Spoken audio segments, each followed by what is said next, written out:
حبايبي، السلام عليكم ورحمة الله وبركاته. ازيكم عاملين ايه؟ يا رب دايما تكونوا بخير. اللهم صل وسلم على حبيبي وشفيع رسول الله محمد. النهاردة بقى شايفين الجمال، هنعمل شوية عدس عجب العجب. من ربع كيلو عدس هنعمل حلة بسم الله ما شاء الله اللهم بارك كبيرة جدا. بصوا ادي ربع كيلو عدس مغسول كويس جدا وطالع النشا منه. معايا 4 طماطم، وكمان معايا 6-7 فصوص توم، 5 كوسات، 4 بطاطسات، 3 جزرات، 2 بصل كبار. تمام. كل اللي ما بيحبش الخضار هياكل العدس في الخضار وهيقول يا سيدي. معايا فلفل، معايا شطة، معايا كمون، معايا كزبرة. حطيناهم كده ونحط بقى عليهم مية مغلية، ومية مغلية تكون كتير، يعني اللي انا هحطهم دول مش كفاية، هغلي كمان كتل وهحطه كمان عليهم. هسيبهم كده على النار، انا ما حطيتش ملح. هحطهم بقى على النار كده، بس بعد ما نحط المية تاني ونسيبهم على النار لمدة 5 دقايق كده يغلوا، وبعد كده نهدي النار عليهم. هيوصلوا للدرجة اللي انتوا شايفينهم دول. انا النهاردة عاملة شوربة عدس، وكمان لقيت شوية بتنجان عندي كده ابيض، قلت اخليلهم جنبيهم. بصوا الكمية قد ايه، وعايزة اقول لكم طلعوا شوية عدس بجد. اللي بيقول عندي انتفاخ ما كلش عدس مش هيجيله انتفاخ، اللي هيقول عندي حرقان ما كلش عدس مش هيجيله حرقان. وحاجة مغذية، يعني العدس فعلا مغذي، بس احنا علينا التست بتاعه وخلاه بقى بصوا حاجة كده بجد خيال. والطعم كمان خطير، يعني ابنك ما بياكلش الكوسة هياكلها، ما بياكلش البطاطس هياكلها، ما بياكلش الجزر هياكله.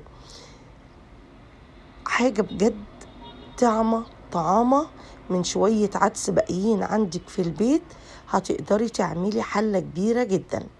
معايا بصلتين كبار زي ما انتوا شايفين، وحطيت عليهم توم، وعملت الطشة بتاعت العدس.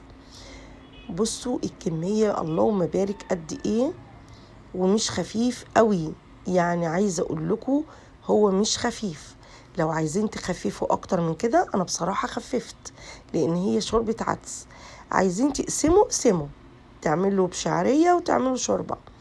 هنا بقى كان عندي شوية عيش كده في شنطتين 3 في التلاجة، ورحت مطلعاهم ورحت محمصاهم وقليت البتنجان، وقطعنا شوية طماطم، وزي ما انتوا شايفين الطبق القنبلة اللي انتوا شفتوه دلوقتي، مع شوية لفت، مع شوية ليمون مخلل، مع شوية بصل اخضر، مع شوية جرجير وكرات. عايزين ايه اكتر من كده تاني؟ اظن مفيش. بصوا العدس بسم الله ما شاء الله، بصوا هو تقيل، يعني انا زودته وبرده تقيل. دوت من ربع كيلو عدس، وممكن تعملي اقل من ربع كيلو كمان هيطلع لك نفس الكمية. عايزة اقول لكم الريحة بتاعته خطيرة. واعملوا الطشة بتاعته كده ببصلاية كبيرة وفصين من التوم، عايزة اقول لكم خيال. وده عيش والله كان عندي في التلاجة في كيسين كده عيش، طلعتهم قلبتهم في 2-3 سمنة وحطيتهم في الفرن وكسرتهم وبقوا زي الفل. عايزة اقول لكم الريحة تحفة، والتدفية بقى ما اقولكوش خطيرة.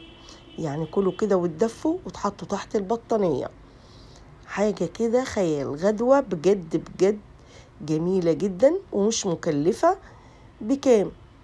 يعني ربع كيلو العدس 15 جنيه، عملنا منه شوية عدس تحفة بشوية خضار كده باقيين في التلاجة. جربوا العدس كده، كتروا فيه الكوسة، كتروا فيه البطاطس، كتروا فيه الجزر، الطماطم. هو روحوا الطماطم، والطماطم رخيصة. كتروا كده بقى شوية من الخضار في ربع كيلو العدس، بجد هتاكلوا شوية عدس تحفة ومش هتندموا. وجربوه والدنيا برد، عايزة اقول لكم هيدفي وهيغذي، حاجة خيال. وكمان عندنا كده كان شوية دقة من اللي احنا عاملينهم اللي بالثوم، طلعت كيس ويا دوبك كده سخنته على البوتاجاز. وهنرش بقى شوية الدقة بتاعتنا كده، حطينا كمان عليهم شوية خل عايزة اقول لكم جميلة. دوت الصلصة اللي احنا عاملينها بالثوم الفيديو اللي فات، سهل وبسيط. بتطلعي كده الحاجة بتاعتك ويا سيدي حطي بقى كده ليمون كمان على شوربة العدس. والطبق بتاعي الجبار اهوت، انا غطيته كده بستريتش، قلت لغاية وقت الغدا. عايزة اقول لكم في احلى كده من احلى كده غدوة مفيش، ولا تقول لي لحمة ولا فراخ ولا بط ولا وز ولا حتى حمام. احلى من ده كله.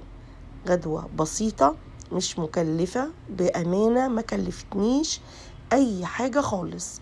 وحطينا كده الليمون بتاعنا، في احلى من كده؟ عايزة اقول لكم غدوة كانت فعلا جميلة جدا. وعايزة اقول لكم كمان الاولاد كلوا منها كمان بالليل. ليه؟ لان العدس فعلا حسوا بفرق، وجوزي والله قال لي في فرق بين العدس ده والعدس اللي بتعمليه. جربوا مش هتندموا.